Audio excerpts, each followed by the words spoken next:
Hi friends, आजचा सुंदर दिवस तुम्हाला परमेश्वराच्या सानिध्याचा अनुभव देवो. तुमची काय इच्छा आहे? मी तुमच्यासाठी काय करावे? हा प्रश्न जर तुम्हाला विचारला तर तुम्ही काय उत्तर द्याल? क्षणभर विचार करा पाहू. असाच प्रश्न एका अधिकाऱ्याने बंदिवासात म्हणजे जेलमध्ये असलेल्या मनुष्यास विचारला. हा माणूस जेलमध्ये 8 वर्ष राहिला होता. अधिकाऱ्याने हमी दिली की तुझी इच्छा पूर्ण केली जाईल. या माणसाने खूप विचार केला व म्हणाला, साहेब, जेलमध्ये ना मला खूप गरम होते. जरा मला AC लावून द्याल का? बाकी ठीक. अधिकारी म्हणाले, विचार करून उत्तर दे. तो म्हणाला, हेच मला पाहिजे, बाकी सगळे ठीक. अधिकारी आश्चर्यचकित झाले व तेथून ऑर्डर देऊन निघून गेले. अधिकाऱ्याच्या नोकराने त्या बंदिवानास म्हटले, काय AC घेऊन बसलात?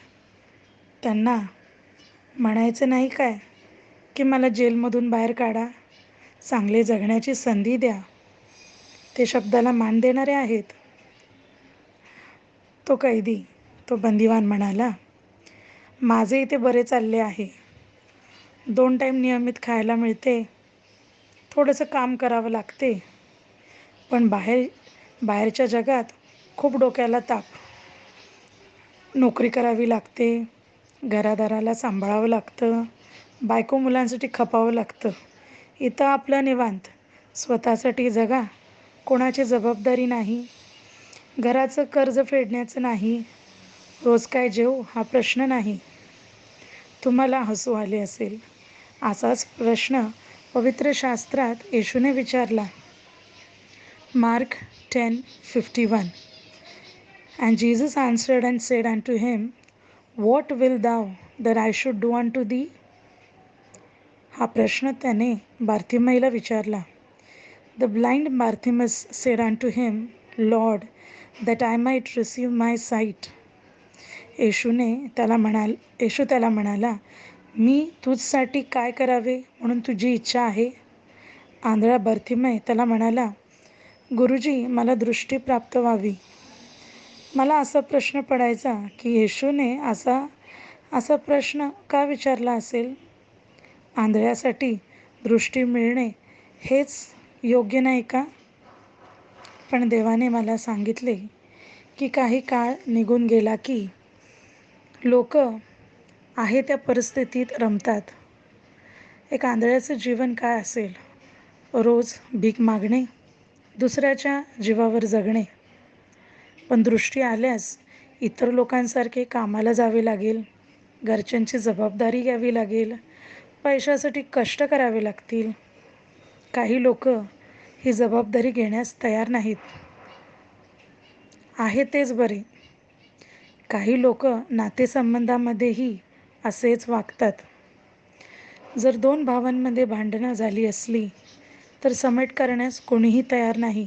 कारण समेट करायचा म्हणजे आपली चूक कबूल करावी लागेल, नम्र व्हावं लागेल आणि समेट झाला तर जबाबदारी घ्यावी लागेल. त्यापेक्षा भांडणे बरे. तू तुझ्या घरी, मी माझ्या घरी. एकमेकांना तोंड दाखवण्याचा प्रश्नच नाही. पण परमेश्वराची काय इच्छा आहे? साम्स 133:1. साम्स स्तोत्र 133:1. Behold, how good and how pleasant it is for brethren to dwell together in unity. पहा, बंधूंनी ऐक्याने एकत्र राहणे किती चांगले व मनोहर आहे. ही इच्छा परमेश्वराची प्रत्येक नात्यासंबंधात आहे. मग ते वडील मुलाचे, सासू सुनेचे अथवा नवरा बायकोचे असो. आपल्या नात्यातला ओलावा आपण देवाच्या प्रीतीने जिवंत ठेवू शकतो. मोशे हा उत्तम उदाहरण आहे. एक्सोडस 32 वर्स 31 and 32. निर्गम 32, 31 and 32. And Moses returned unto the Lord and said, O this people have sinned a great sin, and have made them gods of gold. Yet now, if thou wilt forgive their sins, and if not, blot me, I pray thee, out of thy book which thou hast written. मोशे परमेश्वराकडे परत जाऊन म्हणाला, हाय हाय, या लोकांनी घोर पातक केले. याने आपल्यासाठी सोन्याचे देव बनवले. तरी आता तू त्यांच्या पातकांची क्षमा करशील तर, न करशील तर तू लिहिलेल्या वहीतून मला काढून टाक. किती तळमळ होती त्याला आपल्या लोकांची जबाबदारी घेण्याची, परिस्थिती बदलण्याची, आपल्या लोकांचं समेट देवाशी घडवून आणण्याची. स्वतः त्यासाठी त्याग करण्याची तयारी होती. आज आपण स्वतःला एक चिमटा घेऊन बघू. वेदना जाणवतात का? संवेदना आपल्यात आहेत का? की आपण हळूहळू निष्ठुर होत चाललो आहोत? आपल्या नातेसंबंधात कोरडेपणा आला आहे का? फक्त मृत व्यक्तीचे शरीर तुम्हाला संपूर्ण कडक, संवेदनाहीन झालेले दिसते, कारण त्यातला ओलावा संपलेला असतो, जिवंतपणा नसतो. आज कोणते नाते या प्रकारे झाले आहे की तुमच्यातली संवेदना संपली आहे? प्रेमळ परमेश्वर आपल्याला हे नाते पुन्हा जिवंत करण्याची संधी देत आहे. रोमन्स 8:11. रोम 8:11.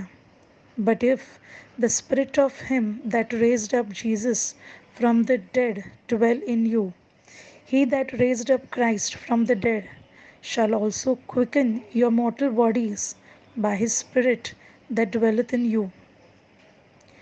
ज्याने येशूला मेलेल्यातून उठविले, त्याचा आत्मा जर तुम्हामध्ये वास करतो, तर ज्याने ख्रिस्ताला मेलेल्यातून उठवले, तो तुम्हामध्ये वास करणाऱ्या आपल्या आत्म्याने तुमची मर्त्य शरीरे जिवंत करील.